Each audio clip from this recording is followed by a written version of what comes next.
Assalamualaikum warahmatullahi wabarakatuh. Bertemu lagi dengan saya Ibu Frida Yuwana pada mata pelajaran Sejarah Indonesia. Yang kali ini kita masuk pertemuan yang kelima. Setelah kemarin di pertemuan yang keempat kalian sudah belajar tentang manusia praaksara di Indonesia. Untuk pertemuan kelima kali ini kita belajar KD3, yaitu tentang perkembangan agama dan kebudayaan Hindu-Buddha di Indonesia. Jadi masuk bab 3 ya, yang berjudul Indonesia pada masa Hindu-Buddha. Adapun tujuan pembelajaran untuk KD3 ini adalah menganalisis berbagai teori tentang proses masuknya agama dan kebudayaan Hindu dan Buddha serta pengaruhnya terhadap kehidupan masyarakat Indonesia. Untuk materinya dibagi menjadi dua bagian, yaitu yang A, berkembangnya agama dan budaya Hindu-Buddha di Nusantara atau di Indonesia, dan yang bagian B, pengaruh kebudayaan Hindu-Buddha.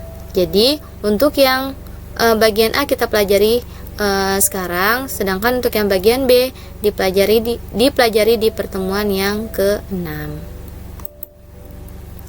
Berkembangnya agama dan budaya Hindu-Buddha di Nusantara. Masuknya agama Hindu-Buddha ke Nusantara atau ke Indonesia ini menandai berakhirnya masa praaksara di Indonesia. Ini dibuktikan dengan ditemukannya prasasti Yupa yang merupakan peninggalan dari kerajaan Kutai. Selanjutnya, perkembangan Hindu-Buddha di Indonesia ini dibagi menjadi dua materi. Yang pertama, teori masuknya Hindu-Buddha, dan yang kedua, kerajaan-kerajaan Hindu-Buddha di Indonesia. Teori masuknya Hindu-Buddha ada 5 teori, yaitu teori Ksatria, teori Waisya, teori Brahmana, teori Sudra, dan teori arus balik. Teori Ksatria menjelaskan bahwa agama Hindu-Buddha masuk ke Indonesia dibawa oleh para ksatria atau prajurit dari India. Teori Waisya menjelaskan bahwa agama Hindu-Buddha masuk ke Indonesia dibawa oleh para pedagang dari India. Teori Brahmana menjelaskan bahwa agama Hindu-Buddha masuk ke Indonesia dibawa oleh para Brahmana atau pendeta dari India. Teori Sudra menjelaskan bahwa agama Hindu-Buddha masuk ke Indonesia dibawa oleh orang-orang India yang berkasta Sudra. Dan terakhir, teori arus balik menjelaskan bahwa agama Hindu-Buddha dibawa oleh orang-orang Indonesia sendiri yang belajar agama dan budaya Hindu-Buddha di India, yang kemudian mereka kembali lagi ke Indonesia dan menyebarkan di Indonesia. Itu tadi 5 teori masuknya Hindu-Buddha di Indonesia. Selain itu, yang perlu kalian ketahui tentang agama Hindu adalah bahwa dalam agama Hindu itu mengenal adanya 4 kasta, yaitu kasta Brahmana, kasta Ksatria, kasta Waisya, dan kasta Sudra. Sedangkan dalam agama Hindu selain mengenal 4 kasta, juga mengenal adanya dewa. Ada 3 dewa utama dalam agama Hindu, yaitu ada Dewa Brahma, Dewa Wisnu, dan Dewa Siwa. Untuk agama Buddha, yang perlu kalian ketahui bahwa masuknya agama Buddha ke Indonesia ini juga atas peran dari seorang biksu yang bernama Siddhartha Gautama. Jadi Siddhartha Gautama ini yang menyebarkan agama Buddha di Indonesia. Ya, dia berasal dari Nepal. Kerajaan Hindu-Buddha di Indonesia yang dipelajari di sini ada 9, yaitu ada Kerajaan Kutai, Tarumanegara, Kalingga, Sriwijaya, Mataram Kuno, Kediri, Singosari, Majapahit, dan terakhir Buleleng.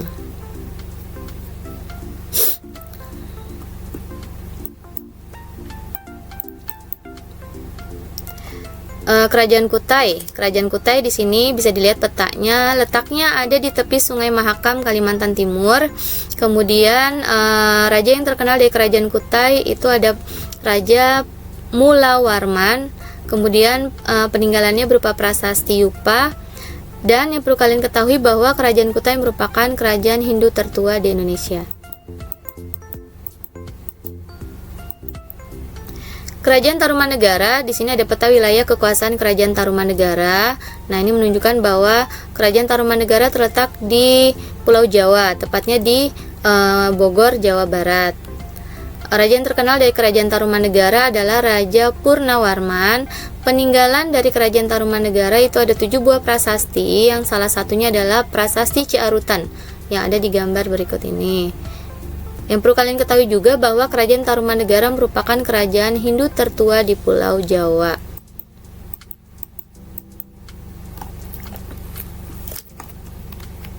Kerajaan Kalingga. Kerajaan Kalingga ini selain bercorak Hindu juga bercorak Buddha.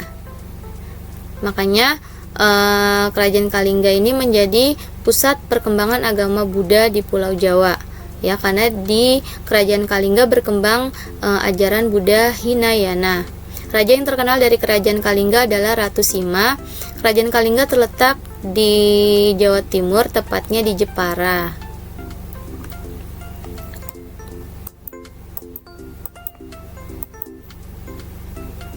Kerajaan Sriwijaya bercorak Buddha. Di sini peta wilayah kekuasaan Kerajaan Sriwijaya menunjukkan bahwa Kerajaan Sriwijaya terletak di tepi Sungai Musi, Palembang, Sumatera Selatan.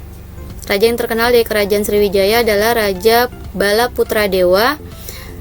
Peninggalan dari Kerajaan Sriwijaya salah satunya adalah prasasti Kedukan Bukit.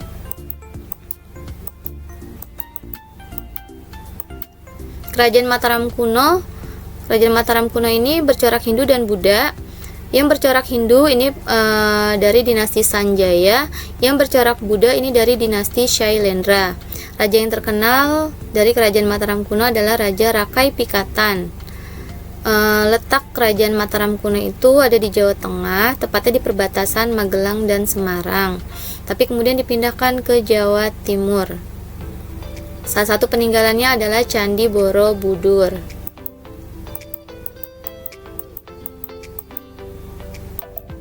Kerajaan Kediri. Kerajaan Kediri ini terletak di Jawa Timur. Raja yang terkenal adalah Raja Jayabaya.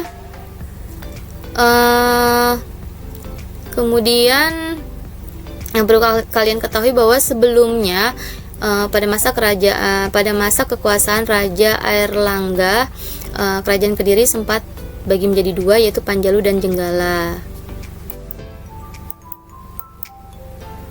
Kerajaan Singosari ini terletak di Jawa Timur juga. Raja yang terkenalnya Kertanegara. Nah, yang perlu kalian ketahui juga bahwa yang mendirikan Kerajaan Singosari itu bernama Ken Arok, ya. Nanti lebih jelasnya bisa kalian pelajari sendiri. Kerajaan Majapahit ini ada peta wilayah kekuasaan Majapahit. Terletak di Hutan Tarik, Jawa Timur. Raja yang terkenal dari Kerajaan Majapahit itu ada Raja Hayam Wuruk, yang ditemani oleh seorang pati yang bernama Pati Gajah Mada, yang dikenal dengan Sumpah Palapa. Dan terakhir ada Kerajaan Buleleng, ini di Bali, ya. Raja yang terkenalnya Raja Udayana, yang berasal dari dinasti Warma Dewa. Jadi itu tadi ya penjelasan tentang teori masuknya Hindu-Buddha ke Indonesia dan kerajaan Hindu-Buddha di Indonesia. Nanti kita ketemu lagi di pertemuan yang ke-6 ya, lanjutannya. Jangan lupa kerjakan latihan soalnya 1 2 3 ya di buku tulis, kemudian kalian foto, dikirim ke bagian latihan di aplikasi. Itu saja dari Ibu, kurang lebihnya mohon maaf. Assalamualaikum warahmatullahi wabarakatuh. Selamat mengerjakan.